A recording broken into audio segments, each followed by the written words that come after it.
I remember it took time, but over time, you helping me dismantle a lot of the irrational beliefs that I had formed about life in general and primarily the beliefs I held about myself. Sherry, I still remember that time, and I've talked about it in the podcast before. It was in 2017, I'd hit the wall with severe burnout, and I ended up coming down to Pennsylvania to spend a week working with you in some intensive sessions.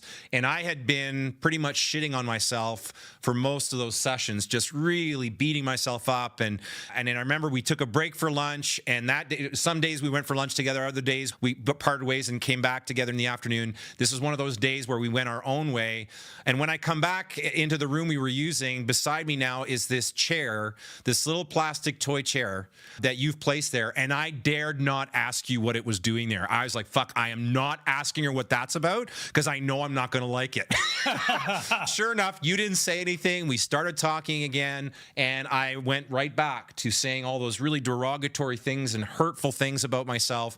And I remember you, and one of the first, like, I think it's the first time I saw you get this firm with me, firm and still compassionate. We said, okay, get up. And I said, what? Stand up, you said. And this is the way that I remember it. And you said, and look at that chair. And you said, I want you to imagine your son, if he was like 4 or 5 years old, sitting in that chair, would you say to him the things that you're saying to yourself right now?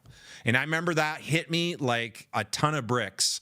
And that was a significant moment as part of an ongoing journey, but a significant moment in beginning to shift that mindset for me and begin to. I think these things don't just go away overnight. I think sometimes we start to loosen them, and then they start to slowly lose their power over us until we reach a point where they don't hold that much power at all. But I still remember that moment.